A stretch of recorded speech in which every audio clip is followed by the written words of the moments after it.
All right, Craig, have you had your yearly haircut and your yearly bath? Be good to go? Yeah. Orcs Uh, don't bathe. Well, we bathe once a year. That's how it goes. As adventurers in this world, we bathe once a year. We get a haircut once a year. We brush our teeth twice a year, and we're good to go.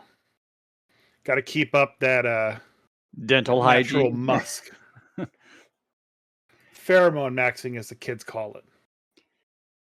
I wonder if there has to be a tabletop game out there where pheromones is a thing.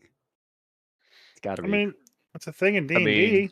Certain monsters got it. you can get BioWare in Shadowrun that has augmented That's pheromones to help right. you manipulate people.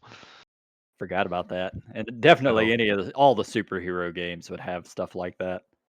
yeah. But anyway, getting on topic before we do our intros. So we're the Grumpy Dungeon Masters. I'm Jay, joined with my co-host Christopher, Christian, and Dan here for a brand new year, guys. Say hi, everybody.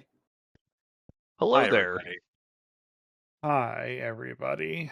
Hey, we're doing a new one. Nice. Yeah, mixing it up just a little. And Christian, where can they find us on social media? You can find the Grumpy Dungeon Master podcast on Apple Podcasts, on Spotify, or wherever else you get your podcasts. You can also find our episodes on YouTube, and you can find the Grumpy Dungeon Masters streaming on Twitch TV. Tuesday and Thursday evenings, we're currently playing through the Baldur's Gate 3 on Honor Mode. And later on in this new year, you will be able to find Grumpy Dungeon Master Christopher streaming the return of his D&D 5e game, Waterdeep: A World Born Dead. Well, there we go. All right, Chris, you had something you wanted to complain about. So, how much have you guys spent on D&D so far this year? I This mean, year? it's we're a week in. Yeah, this year. Yeah, beginning on the We're- 4th. We're 4 days in here, man. We're Not 4 much. days in here. How much money have you currently spent this year on D&D? $0. $0. Does getting food when you play D&D count? Yeah, sure. No. Okay, I don't know, $12 maybe. Okay. All right. So, I dropped $100 today at my local game store, Energy, buying D&D related items. I was with my daughter. We walked in, and all throughout the trip to the store, I just was going there to drop off a Christmas card that I hadn't had a chance to drop off yet to the owner. And on the way there, we're talking about dragon turtles because she heard what a dragon turtle was, and she wanted to be like have this conversation about what a dragon turtle is. Um, and I got a question related to that at the end. Remind me. But when we got into the store, I was showing her the dragon turtle model that they had. They had one from I think Reaper Mini. There's this 4-inch base, 10-inch long dragon turtle. It just looks like a bigger like sea turtle, with a bigger tail and I mean, a that's little what bit a dragon bigger turtle wing. looks like, yeah. I mean, yeah, but it wasn't like a cool one like with a city on its back or anything like that. But it would, it could definitely pass as a young or an adult dragon turtle, not like an ancient one. And she's just really obsessed with dragon turtles all of a sudden.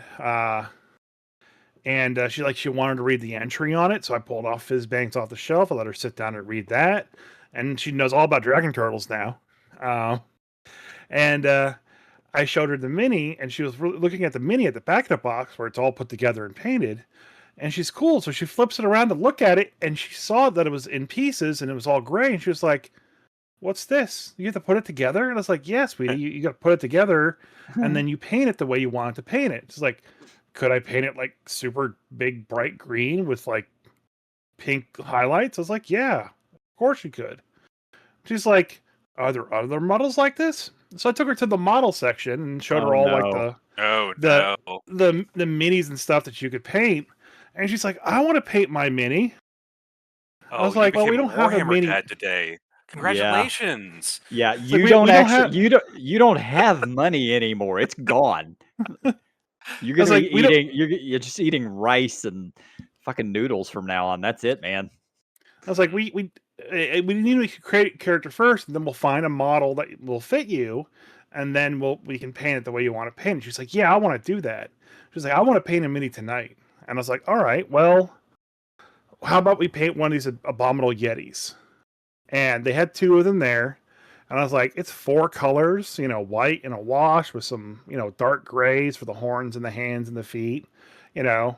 Um, so I basically walked out of the store with a bunch of paints, those two models, um, and I had to also buy one of the blind boxes for like the little tiny D&D minifigures, and I also had to buy a blind bag of the water deep under mountain dice set that they had.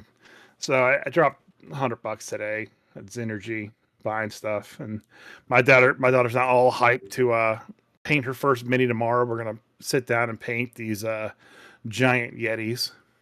Yeah, So you say you spent $100 and that's today, but you've done it now. Like you introduced your child Yeah, to it's over now, man. miniatures. It's over. It's just done. Yeah. It's gonna be thousands and thousands of dollars this year alone. Just Yeah. you wait. well, Yeah. we'll see how I she mean, puts up painting the giant yeti. I picked something that was big that she could handle easily, Sure. but still like paint. Well, she was like, "Oh, can we get some red to add some blood to the fur?" I was like, oh yeah. "Yeah, of course. I love you." Blood for the blood god. Nice. Yep. Nice. Yeah, that's she's gonna be sleeping and you're gonna walk in, she's just gonna be mumbling blood for the blood god. Yeah, it was Well, As she thinks of the Warhammer mini she's gonna be painting. What's actually kind of funny is like my wife and I, sometimes like whenever the word blood is said in the house, one of us will start screaming, "Blood for the blood god! Blood for the blood god!" And then the other person will echo with "Skull for the skull throne." So she's heard that quite a bit. She doesn't know what it's like related to, but I caught her doing it a few times. Uh-huh. Good. Yeah. Yeah. Now you have to show her what it is and where it comes from and the minis that go with it. I have been thinking of actually buying some Space Marines and like starting that as my painting journey, just to get something smooth and like. You like being poor, don't you? Yeah. I don't like being poor, but Well, you're there's about not to be. there's no new D&D books for me to buy right now. So, but that being said, we were listening to one of the videos about dragon turtles, and the guy talking about it. I think it was like Monsters Weekly on YouTube or something like that, and they brought up that Bowser is a dragon turtle. Now, I've never heard him referred to as being a dragon turtle. I've always heard him being referred to as a turtle or a dragon, not a dragon turtle. But that kind of made sense when I thought about it. He does seem like he is a dragon turtle. He's not an aquatic dragon turtle, but he is a dragon with a turtle shell, so that kind of does make somewhat of a sense. And I mean, dragon turtles have a big Asian aesthetic to them, so it's hard to argue that he's not. At least, I mean, he's yeah. got a shell. He looks like kind of a dragon thing. So yeah, all right. I mean, like in the Mario Brothers handbook, he's addressed as being a dragon, and he's also a turtle as well in a different source book. They're never the same, but kind of does make sense. What do you guys think? Bowser's a dragon turtle? Yay, nay? I mean, not. I don't think dragon turtles like a Mario Mario World lore specific thing. I think that's more of a D&D thing. Yeah, but I mean, I can see where they drew that inspiration from. I was trying to see if Super Mario Brothers tabletop RPG actually existed. Apparently, it does not. There's no tabletop, but there's just the video game. Yeah. So I don't know. Like, yeah. Have you introduced your? I'm sure your kid has watched Avatar by now, right? The Last Airbender. Yeah. She found it boring and too episodic. Did she not realize on account of the episodes? She doesn't like Monster of the Week shows, and that's Get kind of what out of here. and that's kind of like the first season of Avatar. A lot You of know, it, it's yeah. like they're just going to another village and doing the same thing. Nothing's happening. I was kind of like, hard to argue with you about that with season 1. Maybe we should start with season 2. It'll just be better. I only bring it up because we're talking about dragon turtles, which are just a combination of a dragon and a turtle, and literally every animal in Avatar is just a combination of animals. Well, I mean, like, just the whole like Asian cultures, they have some kind of dragon turtle in some aesthetic, some way. You know, so it's not like that's not too far fetched. You know, so Yeah. I don't. I don't know. I never heard of someone refer to Bowser as a dragon turtle. His species is technically a Koopa. You know, and that's why he's the King Koopa. He doesn't look But anything like the rest of the Koopas, though. That's why he's But the he- king. He's the that's unique what. one. Yeah. Maybe I wonder if his shell is actually just armor that he wears. He's Maybe totally he's different. It's not he's even a real. he's just part a of him. normal just a normal Koopa who's wearing armor. Well, I mean, all like other Koopa kids and Bowser Jr. have turtle shells too that are unique to them. So I don't think it's like that. Yeah. All right.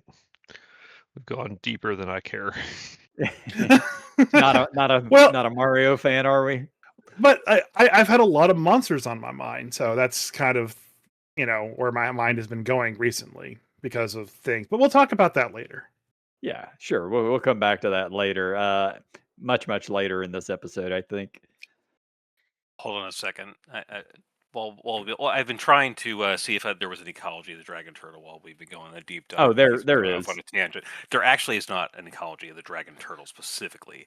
However, just because I've been the deep dive guy on dragons for the podcast, I will say that dragon turtle appeared as early as original D&D in 1974. Even as an illustration in Volume 2, Monsters and Treasures on page 40. And then again in 1975, in original D&D, had its own entry in Volume 3, The World in Wilderness Adventures on page 34. And in 1977 again, in the AD&D Monster Manual. Pretty cool picture in that one. Yeah, it's been part of D&D pretty much since long the beginning. time. Yep. And yeah, and you're right to say that. Yeah, it's been an Asian-based, dragon-themed creature since time remembers. So Time immemorial. Time immemorial. There you go. There's no specific Ed Greenwood written dragon turtle ecology, unfortunately. I know who wrote the Dragon Turtle block in Fizzbands. That was actually a friend of our show, Jeffrey Ludwig. He's actually got hired to write that. So I mean, like, I could call him up and ask him, like, "Hey, you want to talk about Dragon Turtles for a whole episode?" I mean, I feel like after your daughter paints her dragon turtle, you feel like you need to phone a friend, and we need to have that happen. Well, so okay, we'll paint the Yeti and see how long her attention span is with painting miniatures. There you go. Yeah. Okay. Yeah. I mean, child, who knows? It's either going to be all consuming or it's going to be over with after the first one. I mean, she painted her nails tonight and was just all consuming, and we're still trying to figure it out. So since we were talking briefly about older stuff from D&D, I was flipping through the Tome of Magic from 2nd edition, and I came across some spells. Now I just have to find the damn thing because I didn't bookmark it. There's a spell in here for its 3rd level called Augmentation. And maybe Dan and Christian are familiar with this. I don't know. It's an invocation spell, and this spell augments the damage inflicted by any spells of level 1 to 3. For each die of damage rolled, the caster adds 1 point to the damage total. The Augmentation 1 spell affects only one spell cast on the round immediately following the augmentation. If an entire round or more elapses, the augmentation is wasted. And I saw this, and I'm like, oh, wait, is is this the beginning of meta magic? Yeah. And Sounds like it. then I looked through a lot more of the spells, and there are multiple spells that increase the size of a spell, increase the duration of a spell, etc., etc. So apparently, I never knew this. I just had always figured meta magic was third edition with the sorcerers, but apparently no, it was in second edition. Well, But it's no. Third No. edition was definitely wizards. Yes. sorry. I'm sorry. Yes, wizards, not sorcerers. My bad. Yeah. Uh, but yeah, I had just always assumed it was from that edition, and apparently I I was wrong. remember that well from second edition. There was a slew of spells in the Tome of Magic, and then after that, and a few other places where, you had to essentially memorize one of these spells, cast it first, and then to set up, you enhancing whatever other spell you wanted to cast. Yeah, which I understand why for third edition they made it not spells. They just made it an ability that can alter spells Yeah, it because was feats. Yeah. it's fucking terrible. Like these are horrible. You spend a round casting this thing just to make your spell on the next round better when you could have just cast Slightly. slightly better. So Yeah. you could have just cast multiple spells in that amount of time. Mhm. Especially in second edition, because if you take any damage, your spell is gone. So Yep. not That's really that good. not great. No, No, it was they an were not. interesting idea, but it was a lot of the stuff in Tome of Magic is just an interesting idea and not much else. Oh yeah. I love reading through the Tome of Magic because there's so many ridiculous and creative spells in here, many of which are they're mostly unusable, but some of them are fan fucking tastic. Yeah. Yeah, a lot of them are unique to NPC wizards that you might happen to find, and then you kill them and take their spell book and be like, "Oh, this is kind of cool. I will never use this, but this is really unique for this one guy that we ran into." Yep. Yeah. Maybe at a later date, I will go through some of the spells that are in here that I love and hate. Mhm. Not tonight, though. I haven't had time to actually look through all of them. Oh, yeah, there's a ton. Yeah. Both wizard and cleric. When the fuck did the sorcerer come around? Was that third edition or was Third. it five? Okay, I Third. thought so. I don't remember what they did. I mean, don't get me wrong. I loved the third edition version of Sorcerer. I played the hell out of one. I had a great time playing them. But wizards were the jam in third edition because of meta magic. Sorcerers kind of sucked in third edition because of meta magic, because they could use meta magic, but it took them a full round to use it, and they were just shitty at it. Whereas wizards could just kind of apply it, and they were really good at it, and they had bonus feats and use it even easier. Sorcerers, their thing in third edition was just they could cast lots of spells. They could cast them, That's right. Yes. cast a whole lot of spells, but it had a very, very limited selection. I played one in third edition up to 20th level, and I completely forgot they even did that. But yeah. Yeah, that was whenever their I picked up thing, fifth is that edition, I was you were just going to kind have of more scratching my head spells. and was just and fifth edition picked up. I was just very confused. I was like, wait a minute, sorcerers are the meta magic guys now? What? Yeah, that did take a little bit of a mental swap. Yeah, I just still weird. don't love it. I still would have preferred the wizards, doing that, and sorcerers. I like their ability to just use spells more. Smaller selection, but more frequent use.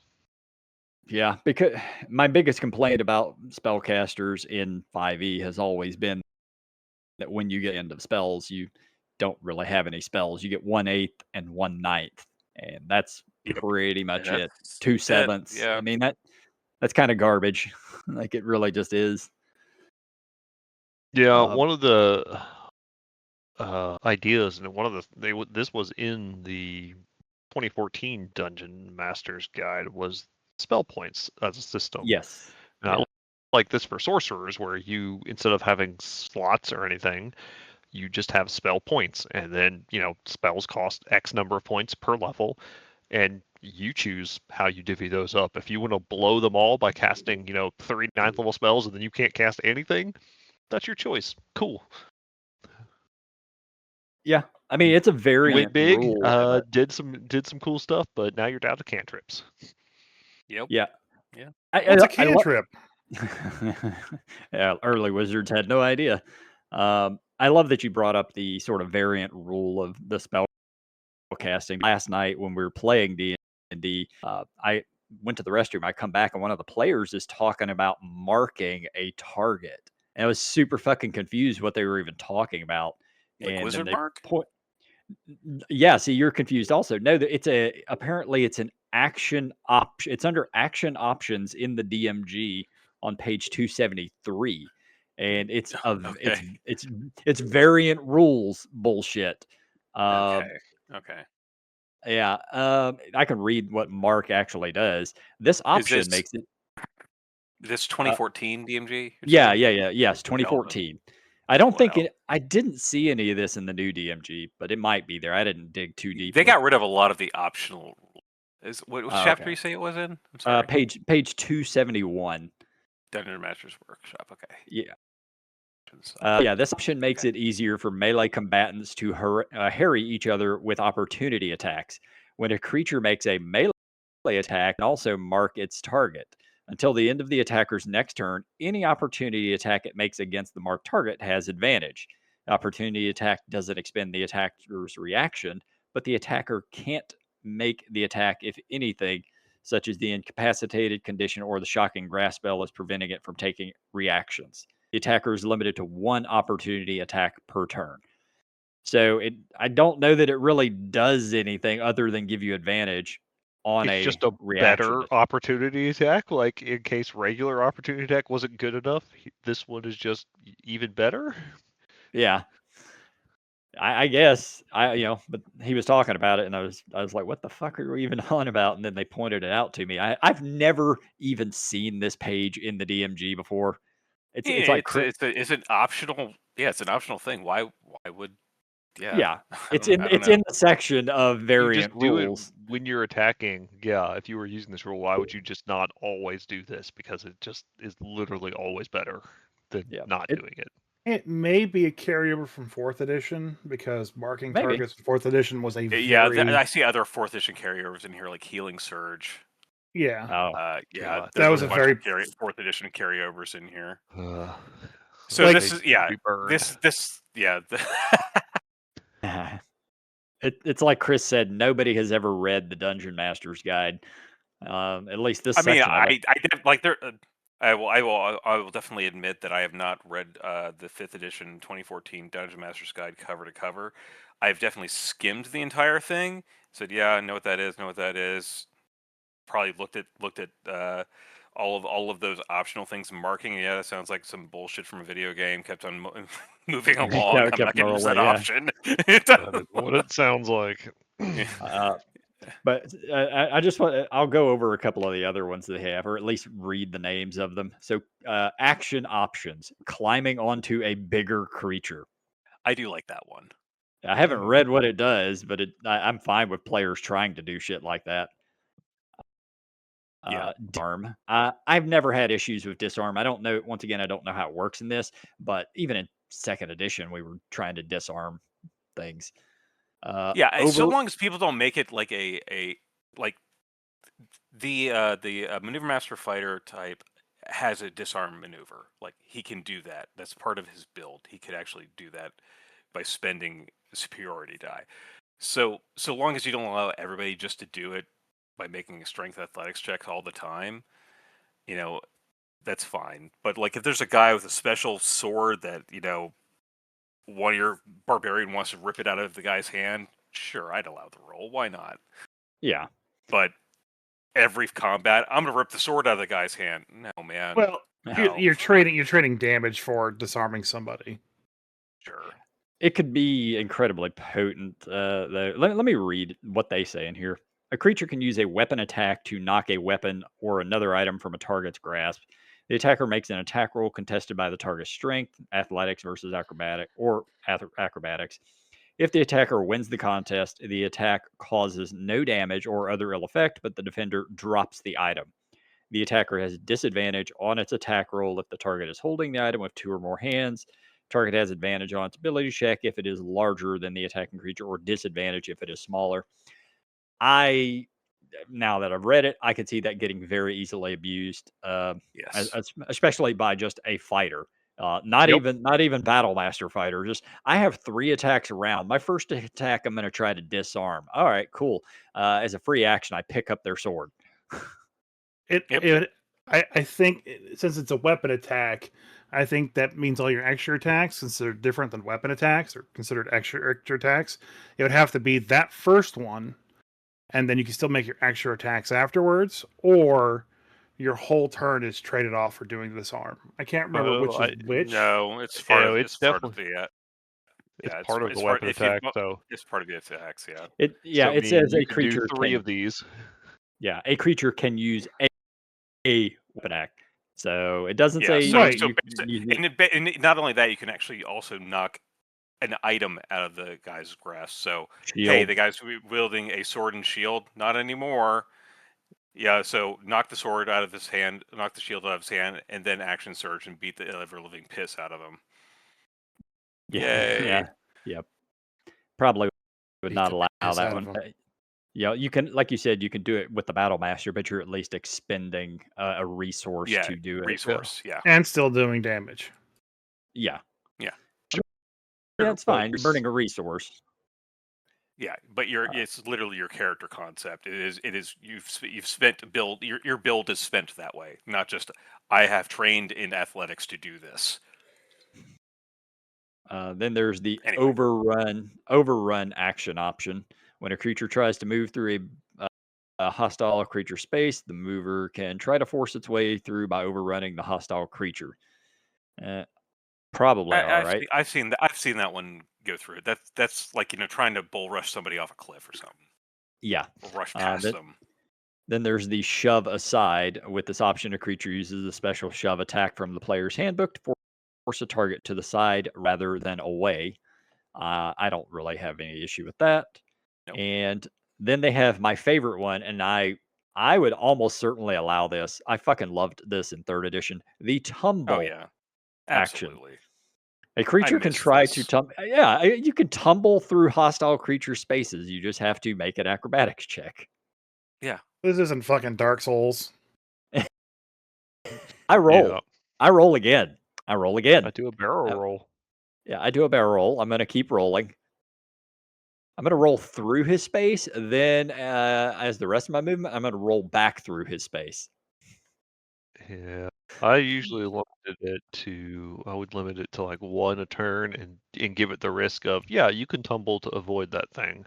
But if you fail, it's just an auto hit. He doesn't have to roll. You just get hit. Yeah, I don't like how it doesn't have any if you fail on here, because it just says if the tumbler wins a contest, it can move through the hostile creature space once this turn. That's all it says. It doesn't say if you fail opportunity attack or if you fail, nothing move. happens because It doesn't say anything. Yeah, but it uses your action or bonus action. Like, Okay. I'm not, as a fighter, I'm not going to give up my action to move. As a 5 rogue, I feet. will though. Oh yeah. As a rogue, your that makes bonus more action, sense. yeah. As a rogue, I'm definitely going to do a fucking backflip over the ogre. But again, with grid-based movement, like it doesn't matter. Like if something's blocking your path in a tunnel, sure, absolutely. Oh, it definitely can. Yep. Yeah. I want to tumble under an ogre. I don't want the sack touching me. That's why you tumble over What him, happens dude. if you fail? A halfling's Yeah. going to tumble over an ogre. You're But gonna they tumble climb on under. the bigger creature one. What is it? The guy that writes really great monster stats that Christian you turned me on to, Highmark. He had a whole lot of the giant sized creatures had a special thing where like you're only doing full damage if you actually use the whole climb onto bigger creature ability, where basically you climb onto it and you gotta find You got to find the niche, the little chink in its armor in order to like stab it in the appropriate spot in order to do the full damage or whatever. And I really enjoyed a lot of those special things where, hey, you got to, in order to do full damage to the Tarrqsque, you got to climb up onto its back and get beneath the big spike. Yep. You Yeah, should have tried we that yesterday. Yeah, right.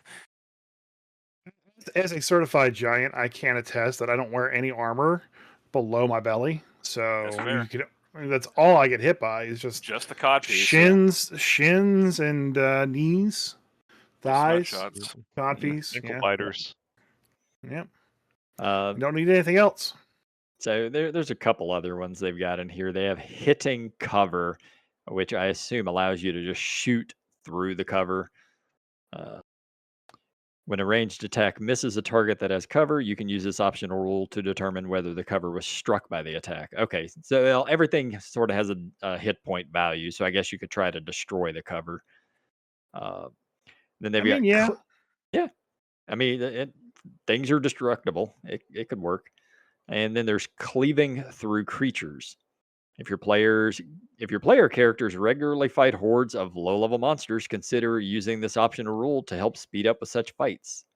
When a melee attack reduces an undamaged creature to 0 hit points, any excess damage from that attack might carry over to another creature nearby.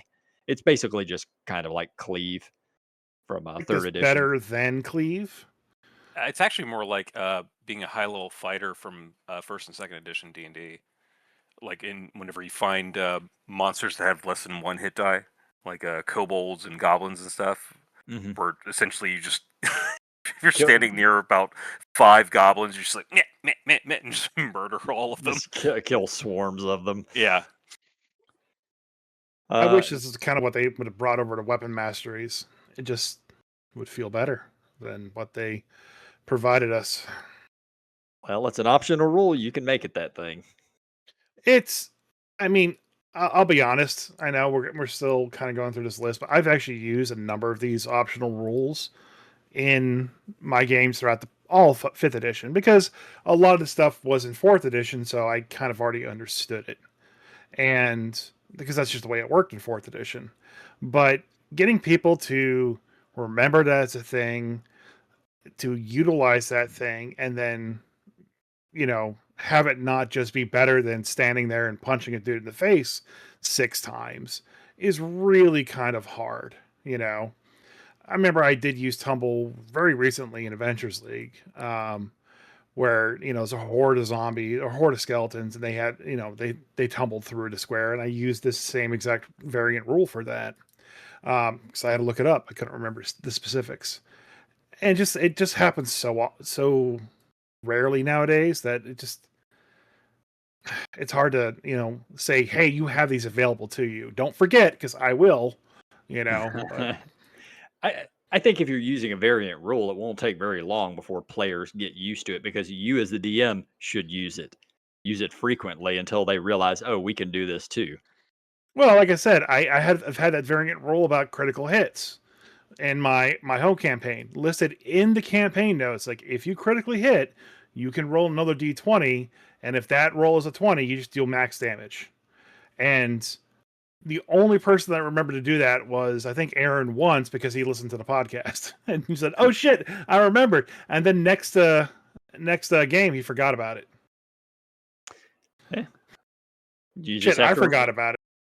Yeah, see, when the DM has to remember if they're using variant rules, otherwise it's pointless. If the DM remembers it, the players will remember. I don't use it against the players. I think that's mathematically too cruel.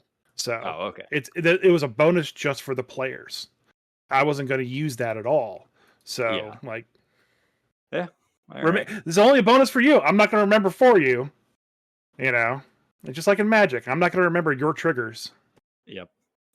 Fair enough. So there's a couple others on here, but the last one I want to go over at all was injuries. Damage normally leaves no lingering effects, but this option introduces the potential for long-term injuries. When it's up to you to decide when to check for a lingering injury. A creature might sustain one under the following circumstances: when it takes a critical hit, when it drops to 0 but is not killed outright, or when it fails a death saving throw by 5 or more. And they've got they got a little chart there that you can roll for depending on the types of injuries: minor scar, internal injury, broken limb or broken bones, losing a foot or a leg. I would definitely use something like that, say in a Shadow Dart game or a DCC game. D&D 5e, I know how much my players would like that. Yeah. So D&D is a game where you're designed to be kind of attached to your character, and also that's once you get to it has the same problem as lots of things in D&D. Once you get to a certain level, it doesn't matter anymore, right? Your character's just going to cast spells that heal everything and bring back severed things. Like it starts to matter. It falls apart at high level. So what's the At high point? level, yes, but I mean, losing a leg or something at mid level is still going to cost you a lot of money because you have to go to a temple or something. Losing it at low level, well, you just probably have to make a new character. no, you just become a pirate with a peg leg. I mean, Yeah, these things exist. I actually use this rule a lot. Damn it. do you? I do. I don't use it in the way that they provide it. I use this as an optional to dying fully. So, like, if the party were to, let's say, TPK, and I don't want them to TPK, and they don't really have a way to get back, I will use them, basically give them an injury from the injury table and say, this is the punishment you got for TPKing and dying. Like miraculously, you survived. You're stuck in the prison now. And you've been captured by the goblins or whatever. But you also now have this injury, and usually have them roll. If it was a very severe loss, you could have them roll plus like a 1d4 as well too, or something along those lines to kind of amp it up a little bit. And these injuries cannot be healed by magic. They're just a permanent thing that now exists with your characters. And I'm not going to make it too detrimental. Like they're never going to be able to find a way to use their sword and shield again if they lost an arm. We'll find a way to tie that buckler to your arm and you'll be fine. It's more of a role-playing kind of thing, but I still bring in some of the negative effects of it. I think it's more of a storytelling thing than it is anything else. Especially scars. Scars are cool. Everyone loves a scar. Yeah, like a scar in here is not that big of a deal. Yeah, scars are neat, but if you make losing your arm or leg not matter, then what's the point of even doing it? Well, you still get the negatives, but you still kind of make it so they can still play their character the way they want to. So, like, if the player loses a leg, they get a peg leg. Their speed might be lessened, but they're not bound to a wheelchair forever, kind of thing. I mean, you work with the player to figure out how it works. Yeah, because just reading what they have in here, and obviously you wouldn't have to use this chart specifically, but this one's kind of nasty if you lose a foot or your speed on is halved, and you must use a cane or crutch to move unless you have a peg leg or other prosthesis. You fall prone after using the dash action. I love that one. And you have disadvantage on dexterity checks made to balance. Magic such as the regenerate spell can restore the appendage, but I mean that's kind of what regenerates for. Yeah, I mean, like losing an eye, is a good storytelling thing. You get +1 to intimidation, and you get negatives on your perception check. Yeah, and sometimes kind you of get rolls see it that way. These are ranged attacks. Sometimes you get see invisible. You have no depth perception. How good is soldiers without depth perception? There are no rollmaster injuries, that's for sure. Oh, No. yeah, charts upon charts just Lord to know how you mercy. got fucked.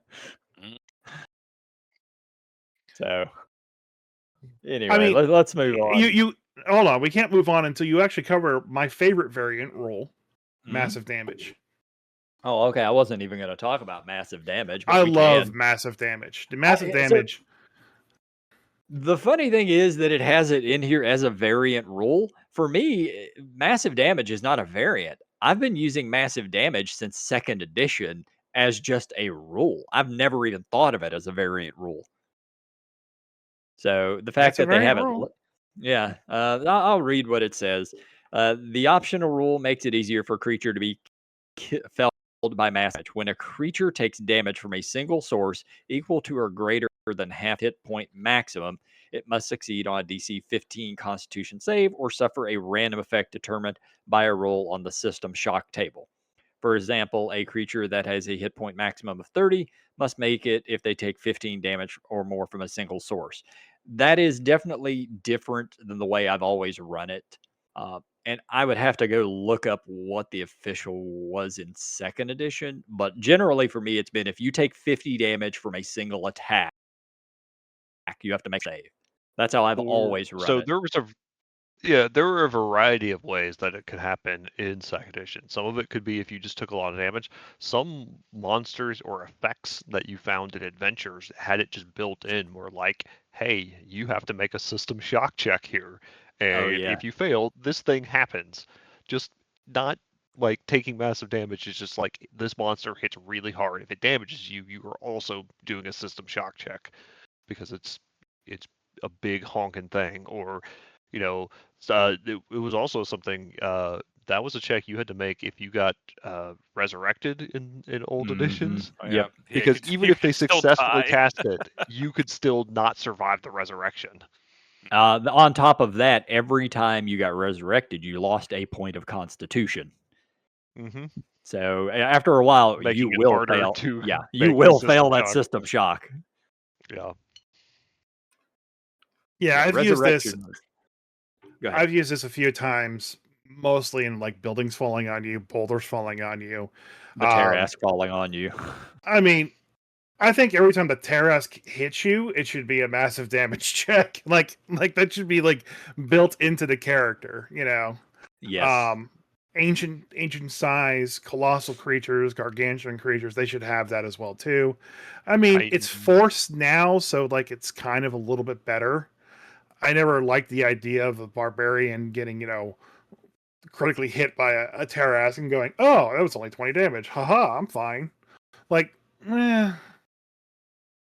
something's a little off. But then again, it is a Magic Fantasy game, so I'm okay with it. It's just I kind of feel like some monsters could use this massive damage modifier to it. Like I said, the Force and the new Monster Manual has kind of taken care of that for me in a lot of ways. So yeah, not the gonna reason complain. I don't like the way it's written is pretty obvious though. Like your first level, you're a wizard, you've got 8 hit points, you get hit for 5, you have to make that con saving throw, and you're gonna get hit for 5 points all the fucking time at first level. Yeah, I mean, like I said, I save it for like big things, like Yeah, boulders and buildings, and maybe the ogre falls on you and you're just a wizard. Sure, maybe there, but Yep. it's not going to happen until deep adventuring, and if I ever were to pull it out. I think there's actually a trap in Tomb of Annihilation that does. If I remember correctly, I'm not going to look it up, but if I remember correctly, it's something along the lines of like this does bludgeoning damage to you that cannot be resisted or reduced in any way, and if it brings you to 0 hit points, you're just straight up dead. And their barbarian that we had fell into it, and I think it dealt force damage actually. And he just got fucking annihilated by this giant crushing gear that ate him up. So I like it when it happens, but it shouldn't happen much, if not at all, in a normal campaign. Sure, you don't want everybody dying all the time. Says unless you. it's Unless you're playing easy. Rollmaster. Or do you? Yep. All right, I want moving my on. players dying all the time. I'm not going to kill you on purpose, but I want dying. Dan, someday I need to play a Rollmaster game with you because I've never played Rollmaster and I've always wanted to. Man. Yeah, I know you'd listen. have, We may need to see if there's anybody running something at GaryCon because it is an experience. But either we need to like rent a cabin and we need to like have an entire weekend of it, because just the character creation aspect of it takes too long to Don't tempt me with a good time. Like I'm Yeah, I in. know. It's a great time. But yeah, you really need to have some pre-gens because you're not going to be held onto that character for very long, most likely. But I will say that if you're looking for a realistic death, Fucking awesome. you're definitely going to get brained in the first combat against whatever the hell you're fighting against, or possibly just exploded by something. I was The looking critical at tables are fantastic. I was looking at the games they've got at Gary Con, just kind of get an idea of what I might want to play. And one of the first ones I saw was a game of Boot Hill, and I Yeah. was like, "Oh my god, Yeah. I just want to lose 4 characters in one game. Let's go." Mm-hmm. Yeah, I mean, it's only 72 days, boys. 72 days. Oh my god. Yep, Woo! Can't wait. getting close. All right, so what other topics we got to talk about? I know somebody's got something. I got a nice Christmas gift from Dan this time. You know, Chris Oh. gave me the Almancy book, which was amazing, Mhm. and then Yep. Dan sent me a Christian gift or Christmas gift. Christian gift? I did not send you a Christian gift. No, I didn't. That's you a sent me the topic box. for another day. So you sent me the Overwatch trophy that that I commissioned you to make for us,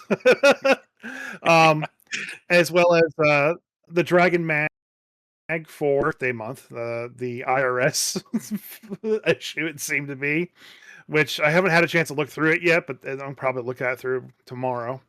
But you also sent me the Underdark book from like I think third edition, right? Yeah, it was. I think it's 3 over 3.5. Was that the one written Yeah, by Sean Reynolds? I think so. Yeah. So I pulled that out and said, "Hey, look, Dad sent me this." He said he's such a great guy. My wife saw it, snatched it from my hands. I repeat, snatched it from my hands, sat down and read the whole thing. Oh, that's nice. Yeah. We were talking about the races and like you could play an Illithid in this, and like it was Oh yeah, it was fantastic. She would sit there and she would read What's like, the you level know, adjustment for playing an Illithid in 3rd edition? Jesus. yeah, she would actually read me off stuff like that, and she goes, "What does all this mean? This is too confusing." I was like, "Yeah, it's 3rd edition. Don't worry, we'll never play it." But you know, we Fair. could definitely convert it to 5th edition. It should be easy enough to do that. But So one thing I had to look at, she was just, you know, aghast by all the other monsters and stuff like that. But I had up the Dwagar and see if there's any remaining pieces of information that I didn't know in the book. And I'm pleased to say that there really wasn't. I was half expecting to see them shooting flame quills from their beer, but luckily they didn't. The thing I thought was kind of depressing was they only get invisibility in a large once per day, and just like not as a bonus action like they do with 5th edition. But I guess, you know, monsters change over time and they get stronger. So, but that's really all I want. I just want to mention thank you. My wife loved the book, and good. I can't mention the other thing. No, I mean. By the way, I was gonna say, if anybody wants to send me the Dragon magazine for my birthday, feel free. For my birth year and day, feel free. It's only about $100. Which one's that? Were they producing Dragon magazine then? Oh yeah. Dragon was out before I was born, barely. Really, they were writing those in the 1950s. Yeah. Damn. Conveniently, I have a PDF of it right here in front of me, so I can just look through it if I want. You better be careful. Probably written on parchment. Yep. Yeah, it's all crumbly and shit, falling apart. All right. The old man jokes, they never stop. They never will, because we're all old men now. Yep. I can officially say I'm a grognard. It's fine. I like being a grognard. Are you though? Much less so than you are, you whippersnapper. I mean, I think to be a grognard, you have to start playing in first edition, right? In the 70s. I was playing before second edition came out. I just started with basic. I don't know. I'm going to defer to you guys about that. I gotta say, I think like everybody who's like, oh, I started with basic. I think all you guys are fucking bullshitting. Like, I don't know fucking anybody that actually started with basic. I think all these people they're like, yeah, I was playing basic, and everyone's like, back me. I think you guys are all just bullshitting and are trying to like being like the cool kids. Like, yeah, AD&D and like turning your noses up to Gygax. I'm like, no, man. I was like, back me back before anybody playing Forgotten Realm. And I stuck with basic edition because it's just so much cooler when everyone else is playing paladins and shit. I don't believe any of that shit. There's no way. Yeah, And I I think that I the can reason show I you my. believe that, I'll show you my the reason character I believe sheet. that is because I didn't actually even know there was a difference between basic and expert and second edition and first edition. Well, I know obviously first edition, second edition. I always thought like basic and I guess what everyone now calls BECME, just like I guess the logo for D&D. I just thought that was an earlier version of just first edition. I don't know why. So yes, so your ignorance of the systems is why nobody played basic. Yeah. I'm pretty sure. Yeah. Yeah. I just Okay. want you guys to know I was playing D&D when it was assembly. Nobody knows what you're talking about. Christian does. Yeah. Yeah. It's not funny Programming. when Seriously, programmers though, say it, and it wasn't funny then. I seriously do not know anybody that actually played basic. I did. I started. Everybody ever played with back in the 80s and 90s, they all played first ed was it. Yeah, my first. Now that I think about it, though, I do recall people having a couple of copies of like the red box on their shelves, and obviously I've had like the black box with the red dragon on it that I mistook for a board game because it looked like a goddamn board game on my shelf for years before you realized what it was. So I didn't start with the red, blue box and all that, but I did start with the Rule Cyclopedia. Was the first D&D rule book that I ever held in my hands and opened up and looked at. Okay. Which So is the I- compilation of basic, expert, masters, and some of immortals. Okay, Yeah. and For you know what makes it even more confusing to me? So, we're talking about BECME, we're talking about second edition, first edition, things like that, and sort of like they were concurrent and but not really overlapping. But eventually, they actually were because Waples, before the podcast started, we're talking about like I picked up some of these Goodwill finds, and I picked up a couple of like grab bags of mislabeled like D&D. There's like something labeled as like D&D magazines or something like that, and it was a box set that was labeled Dragon Mountain that clearly was not. It was actually a vampire set for Mystara, but Mystara is the known world, which is BECME, but this was clearly printed as an AD&D second edition version of Mystara, and also a box set of what is it, Tarrqsque, I think it was called, Kingdom of Tarrq. Tarrqsque. That was. But I have the BECME Gazetteer of that, but this was the AD&D second edition version of it, which is the box set. Second edition was the great campaign setting explosion where they just made tons of different campaign settings, including pulling some of their older ones forward, like the known world. Right. So they did make second edition books for it, but I mean, BECME and 1E were going on at the same time, both Right. producing content, and then there was still some content from that stuff coming out in the early days of 2E. So it was kind of a mishmash. 2E is the first thing I ever ran as a dungeon master when I picked up stuff to run for my friends to actually start running stuff. That's what I started running. Yeah, and the first thing I ever played was 1E. So for me, it actually was D&D Basic. That was the first game that I ever played and or ran. I picked up the red box at Walden Books. You remember Walden Books? Books? I Oh did yeah, love that place. yeah. I picked up the red box and then the blue box and then the green box. I think was the next. Yeah, the green box. And I ran that for 4 or 5 months before I saw the second edition player's handbook. And it was also more pricey than the box sets were at the time.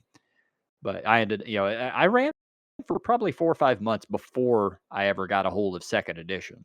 So I did technically start with basic, but wasn't very long. So now you actually know somebody who did start with basic, Dan. I still don't believe you. I can actually show you my original character sheets. I still have them. He has them tattooed on his back. Yes. Yeah, they're tattooed. They're tattooed under my hair on my head. So anyway, all right. I have one more topic to cover before we talk about the other stuff. Before Dan has to leave. Oh yeah, I guess I'm getting booted. Not yet. Well, Hopefully we got another topic before then. We're not I quite do at have an hour something yet. if we need something to talk about. Yeah, go for it. I kind of wanted to hear about Dan's game with the Tarrqsque and all his cool finds, but we He kind told of us. touched He on told it us a little. about that yesterday, though. I know, but for the podcast. Yeah. I want to hear what Yeah, Christian has to say. I guess I have been giving semi-frequent updates on my long played Greyhawk 5e game. So I guess I can give a brief update on that. So our buddy Steve's been running a Greyhawk game for us for God. I guess this is year starting 2019. Oh God, this is year 7 now. Oh my God, I'm so old. Yeah, so we're still playing D&D 5e 2014. We started in 2019, before COVID even. We started at level 1. The first module we played was the Jade Hair. If for those of you that are collectors, that is the ridiculously expensive, like incredibly rare, probably only a couple hundred copies in existence module that was sent out to a couple of comic book shops, and that was it. That was the first module we played, but it has ended up, I think, in sort of a mishmash of the end of first edition Greyhawk, where it transitions over to second edition Greyhawk, where it's a combination of Ashes to Ashes, Vecna Lives, and the return of Ayuz the Evil. And so essentially there's 3 big bads, and the 3 big bads are Vecna, Ayuz, and Lolth. And we just escaped the Demon Web pits and murdered Lolth's High Priestess and then trapped her soul in a gem. And got back to the prime material, managed to rally our armies to go meet Ayuz's armies on the field of battle as we're trying to thwart Vecna, and got intel that there was some sort of super weapon being prepared up deep within Ayuz's lands, up some place called the Kron Hills. And we're like, okay, let's get the druid to windwalk us. It's like 5 days, even with windwalk. We got 2 weeks till our armies meet his armies. Let's go see what we can do. We can teleport back. So we get up there. I'm playing the high level rogue. I'm like, okay, I'll go scout out this encampment.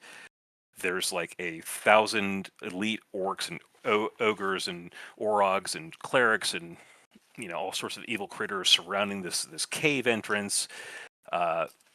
It's clearly some sort of magical wards around this place. I'll I'll sneak up to it and see what I can do. We've got some magical items that I'm borrowing from the other characters. We've got a ring of invisibility, full on, Lord of the Rings style ring of invisibility, along with the amulet of proof against detection. And I kind of just sneak into the cave, check out what's going on, and the place is just completely locked down and with like overwhelming defenses. And finally, I kind of stop like halfway through checking out the defenses of this cave when I stumble upon like a room that is just really oddly shaped, and just beyond it, I kind of glimpse just a hallway just lined on either side with golems, like 4 flesh golems, 2 clay golems, 2 stone golems, and 2 freaking bone golems. And I'm like, yeah, I gotta go back and get the rest of the party. So go back and get the rest of the party. And the original plan was to have the druid use control weather to basically conjure a thunderstorm to create both a basically a rainstorm to cover our entrance, so we can kind of wind walk in, and also in case we end up getting in a fight, just kind of cover everything up with visually as well as just any sound of combat.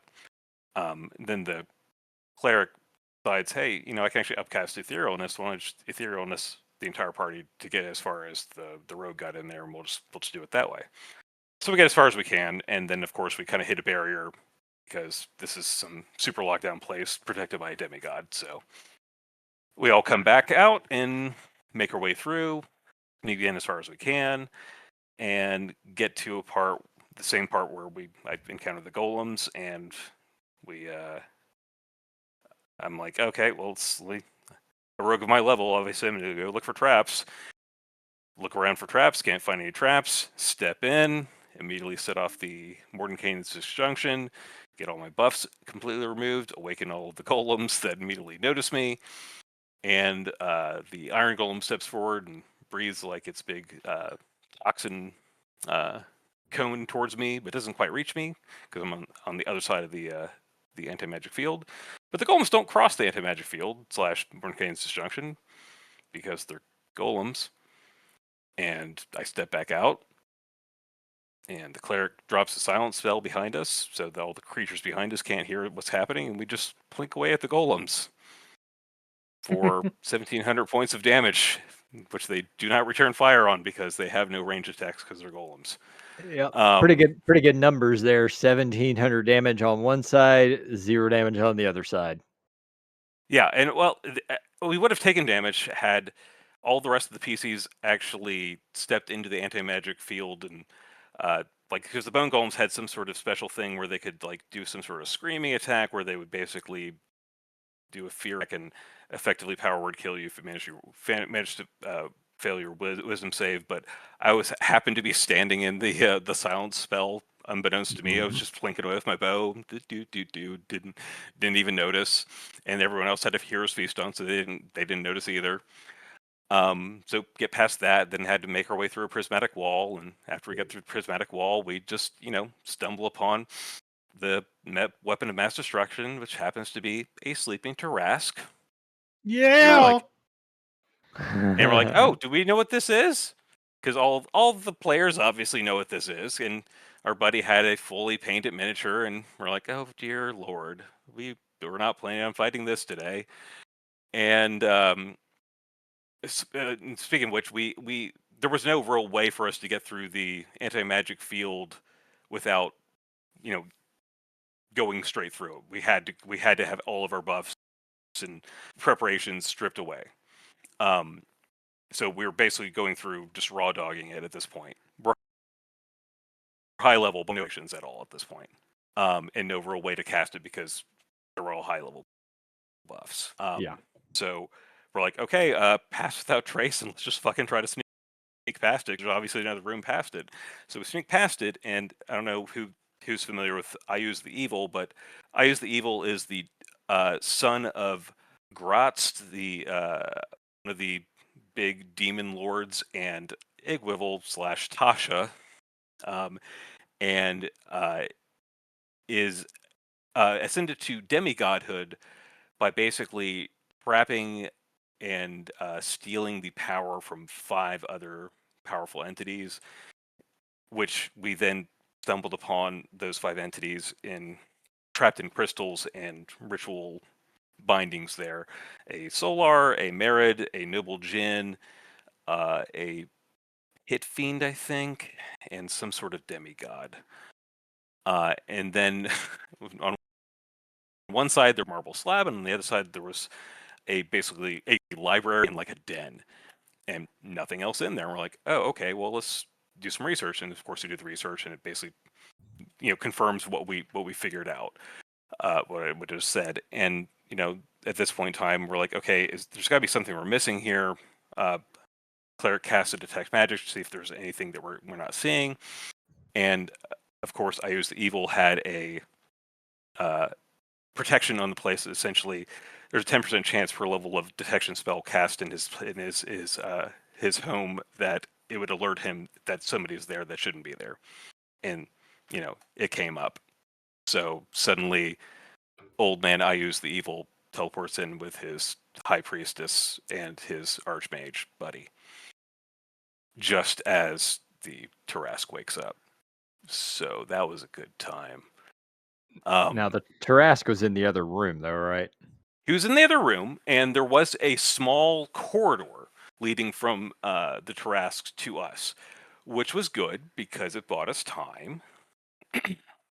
And the Tarrqsque did not immediately wake up. The Tarrqsque did not wake up until combat really started in earnest. But it started in earnest almost immediately because there was some shit talking.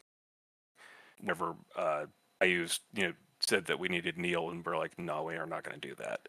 And we started throwing down. The Battlemaster fighter promptly tripped him and started beating the piss out of him with his polearm. The cleric promptly got her ass whooped by the paladin, and then stabbed to the heart by me. And then the archmage and our mage ended up having counterspell duels with IUs also throwing in counterspells as well. So basically our mage got locked down, unfortunately. So the druidess, rather than trying to throw her own spells in, turned into a Triceratops and just basically charged their mage. And I used the evil rather than trying to cast spells because he got tired of counterspell dueling. Turned into a Balor, and then summoned a simulacrum of himself as a Balor. And as he started like whip cracking and firestorming, that's when the Tarrqsque started breaking through, and he then power word killed the Maneuver Master fighter and our wizard, which was really about the time that we're looking at each other like, this might actually be a TPK. We were not in any way, shape, or form prepared for this fight, especially with like 0 buffs whatsoever and most of our high level spells gone. And to be honest though, it could have been a lot worse. We could have like played it real stupid and just gone and tried to throw down physically with those golems in the rooms earlier. So but with a couple of lucky rolls and fact that the druidess managed to revivify the wizard just in time, and the wizard saying, fuck it, I'm not casting spells anymore, shape-changing to a gold dragon, and then turning around and breathing and then biting I use the evil instead of trying to cast spells at him. Kind of turned the fight, and just in time for the Tarrqsque to actually break through and start attacking us, which promptly got the druidess in the Tarrqsque's mouth and about swallowed as I fished around in a bag of holding for goddamn anything that could possibly help me, which was the only thing that I could find was a slipperiness potion, which I threw at her, which shattered her and gave her freedom of movement, so she fell out of its mouth. Nice. And enabled her to run away. And I don't know if you guys are aware of the Tarrqsque, but the Tarrqsque gives no fucks and will not take any attacks of opportunity because it does not care. So she was able to run away. Get teleported away. And the Battlemaster fighter failed his wisdom save and was paralyzed in fear, but the cleric ran up to him and managed to word of recall him away. So we managed to escape, but there is a Tarrqsque rampaging away, so we need to tell our allies now, hey, so good news, I use the evil off the table. Bad news, Tarrqsque is on the table. Fucking ugh. So, yeah, got rid of one thing, but the weapon of mass destruction, it's here. But Yep, it's gonna kill his army first? probably. Oh, we did also find the rod of Tarrqsque summoning, though, on I Use the Evil. Huh. So our thought right now is to actually plane shift the And demon then when summon it there and fuck off again. Yeah, that's probably the right call. At the very least, take it somewhere else. Bottom Yeah. bottom of the ocean, somewhere else. Yeah. I mean, yeah. that's how the track should be. There should not be a hit point for the Yeah. Tarrqsque. It should just be you fight him until he goes to sleep, or you put him somewhere else. Yeah, and I forgot to mention, like, of, we have, like I said, we have players that all recognize what the Tarrqsque was. We're like, hey, do we know what this is? And the DM's like, yeah, all of your characters know what the Tarrqsque is. All of your characters have heard legends. You guys have history. Everyone has heard of what the Tarrqsque is. This is, in fact, the Tarrqsque. And like, God damn it. Do you have any way to kill it? It's like, you cannot kill the Tarrqsque. It's like, fuck. Okay. Yep. So Are yeah, you? that was our great time. You So it was not. survived. We survived. Greyhawk may not. But who would really maybe care? hitting the reset button isn't a bad idea. It's fine. It's had a good 50 years. You're fine. Yeah, whatever. Onward to second edition, Vecna. Thanks, buddy. Good job. Good job, everybody. All right. So we are up over an hour. I Christian? guess I'll bail so Chris can talk about his thing. Yeah. So what? We're going to talk about Stranger Things now. The final episode came out, and if you have not seen it and you care about spoilers, then this is the end of the episode for you. If you don't mind listening to us talk about Stranger Things for about 10 minutes, stick around. All right. To be fair, we're not going to talk about the story. We're not going to talk about the characters. We're going to talk But about the they're monsters. But there will be spoilers. All right, Yeah. Dan. There will be spoilers, so just Yeah. big spoiler warning for Stranger Things, the season 5, the current season, the end of Stranger Things. So You have been warned. All right. Okay, Chris, go ahead. So the fun finale kind of came through, and we all loved it. There is a post on Reddit, and I'll read the post here real quick. And it says, "My thoughts on why these characters weren't in the finale. Demi-Dogs, the Bats, and Demogorgons weren't in the finale because the Mind Flayer didn't have the bandwidth to support / control them." And I'm not going to read the rest of the post, but the first response was, if Mind Flayer and Henry were so intelligent, they would have known that having the action economy of hundreds of little guys, especially flying little guys, it's much more valuable than one really big guy, hence the one really big kaiju Mind Flayer that they fought at the very end, which I thought was quite hilarious and accurate. Accurate. It failed because of action economy. It used all its legendary actions and it just kept missing the bites, So the thing I said at the very, very beginning of the 5th season, after the first episode, is they have just turned themselves into a D&D adventuring party. And that's what they were doing. They were delving into the upside down. They were running missions there. Like they were just a fucking D&D adventuring party. If they're thinking in D&D terms, action economy matters. Yeah. So. I thought that was funny. And we really haven't done an episode on the monsters of Stranger Things in comparison to D&D and whatnot. There wasn't anything really new per se, except for the Mind Flayer at the end. And technically the general for the on the human side was the vampire, essentially. But it really wasn't an introduction of a monster type of vampire. It was just she is a vampire because she's taking my blood and doing stuff with it. So all in all, you had the Mind Flayer, you had the Demogorgon, which is the Demogorgon from D&D, but not really. It kind of got downsized. And the Mind Flayer really got kind of upgraded to Elder Brain status almost. It just, what you guys think of all the monsters throughout the entire series? I mean, I thought they were fun. They were they're obviously not precise D&D equivalents, and they Right, weren't yeah. really meant to be. Right. That was just kind of a framing mechanism to for them to kind of deal with it. But they did a pretty good job of reminding me of like old 80s nostalgia kind of movies where you are fighting a weird thing. Like it did good in that regards, I think. So the Demogorgons were fun. Yeah. They were always fun to show up, and even I like that even when they kind of felt they could sort of deal with them, they were always still dangerous to essentially everyone but L or somebody with weird powers. If they didn't have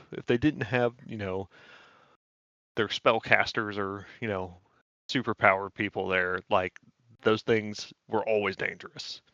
Yeah. Not unstoppable, like you get enough of them and they were able to trap them temporarily, kill some sometimes, but always a threat.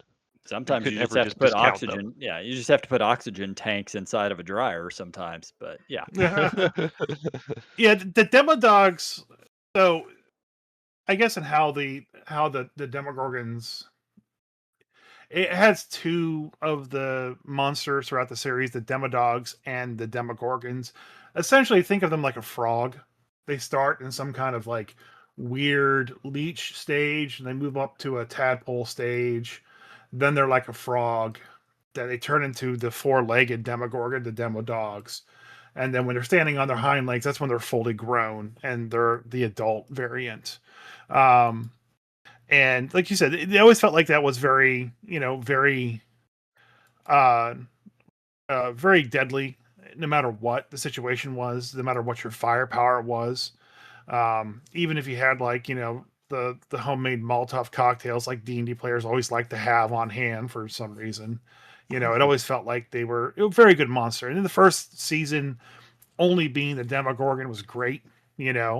My daughter, she's 9 years old and she watched it and she just loved the Demogorgon kind of running around doing stuff. I figured they were like ninjas. One ninja is an unstoppable menace. But 12 ninjas are all the Yeah. power is diffused amongst all of them, so they become much more easier to deal with. Yeah. And then you had the Mind Flayer in its shadow form in season 2, which was just more of a menace to Will, not really anybody else. Just kind of establishing it, trying to break into the our plane of existence kind of thing.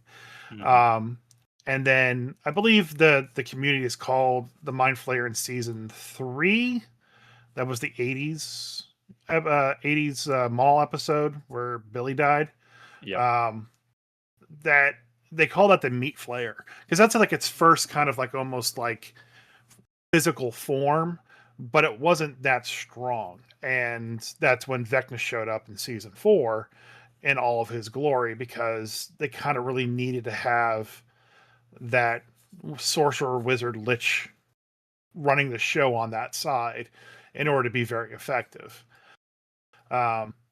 I thought Vecna was a good monster. I liked him from that he was, he was a psionic spellcaster per se.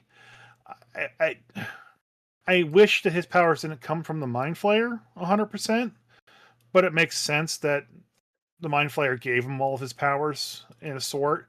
I felt like it really did kind of like take away some of his DR level, for lack of a better word. And I don't mind it for the world of their thing of where it was a weird place, and then suddenly why is on regular Earth like all this weird stuff? It made kind of sense that it all came down to like all the weird powers came from another world. It was not something on this world. The whole source of everything was some other world. That's Yeah. where the monsters and the powers and everything weird comes from. And that makes sense. Yeah. The demo bats were just a season 4 thing. I forgot all about them. Yeah, they were just Sturges essentially. You know, um, killing Eddie, everyone's favorite character that got to play Second favorite. Metallica. My favorite character was definitely Derek, the cult leader. Derek the cult leader is my favorite. Derek was good.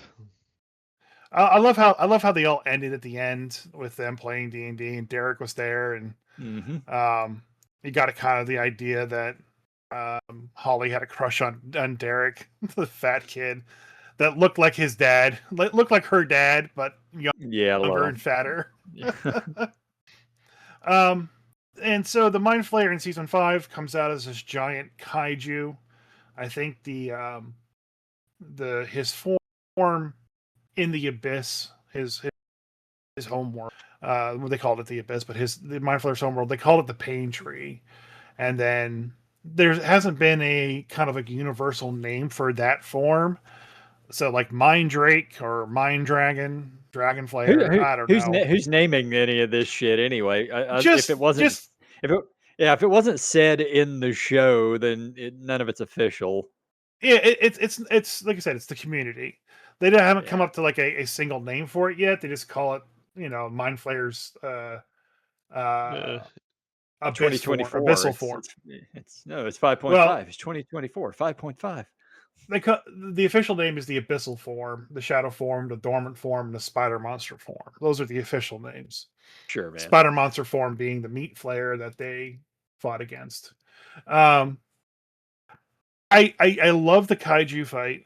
I'm always a fan of kaiju fights. I said to you guys, if there's not a dragon in the seas, I'm gonna riot. And there really wasn't a dragon. And this show's about Stranger Things. It's not about Dungeons and Dragons, but it's enough about Dungeons and Dragons. I wanted a goddamn dragon. That thing needed to sprout wings and fly around for a little bit, and it would have made me feel a lot better. I just want to say Dustin and Steve should have been very, very dead during that kaiju fight when they ran underneath it and started stabbing it. Like, yeah, I know you Good guys are tactic, just though. right. Yeah, you're writing this for cool looking effects and everything, but no, come on, they would have been dead. It would have just sat on them and it would have been over with. Yeah, I mean, it really did feel like, from a story perspective, everyone had plot armor this season. But Very then much again, so. I was kind of thinking about that too. But it's just from a DM perspective, it's the final fight. Everyone's gonna live. This is my game world that I'm writing. Yeah. And this is the final battle. We're all come to this conclusion, and we're gonna fight it together. Yeah, there might be losses, but really, in a D&D campaign, you're past that as a story point that's going to matter in the future. If a player dies to a mistake or something really, what Dan was talking about with his game, he had 2 guys died of power were killed, and bam, they're revived and they're back at it. So I'm really not upset that no one died. I thought it weird, but I felt kind of right for D&D for them not to die. I'm not I think mad it felt about it right at all. for what it was trying to be. You have to remember this whole thing was supposed to be like a throwback to movies like The Goonies, right? Yeah. Nobody, everybody makes it out in these movies. So Yeah. in these kind of the 80s and late 90s, like or late 80s, early 90s adventure movies. It's not a bunch of like, it's not Stephen King, right? Where you get the ending where lots of people die or things don't go back to normal. This is Willow and Goonies. Your main cast is gonna see it through. Yeah. Well, yeah.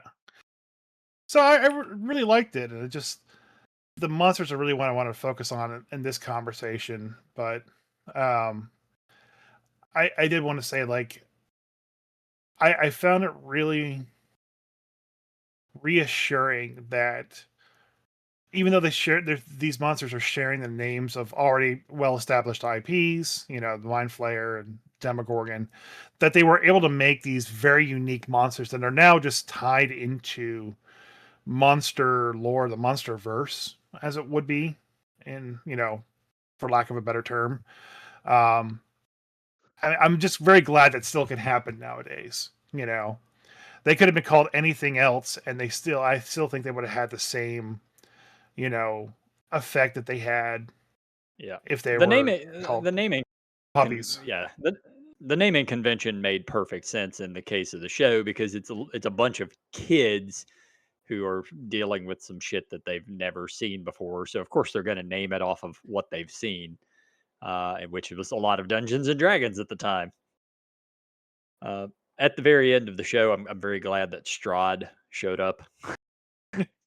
They made a hint at that in the one interview that I saw. It's like, hey, did you guys get a monster you didn't want? And they're like, Strahd, maybe? And then he was actually in it. Yeah. I was kind of hoping for like a beholder or something like that to show up at the end. I really, with all the aberrations that exist in D&D, I'm surprised they didn't like try and make one happen. Maybe it would have been too forced, at the It end. would have been, yeah. But having like a giant fucking thing show up and they go, "Oh my god, is that a beholder?" That's all I would have needed. Yep. Nothing more than that. All right. Yeah, I think that's about all we got. All right. Let Good Dan know time. that we ran for about another hour, and Yeah, we did about 3 hours tonight totally. yeah, 2 hours yeah, on just Stranger Things. yeah. All right, we're out. Thanks for listening. Bye, Craig. Happy New Year.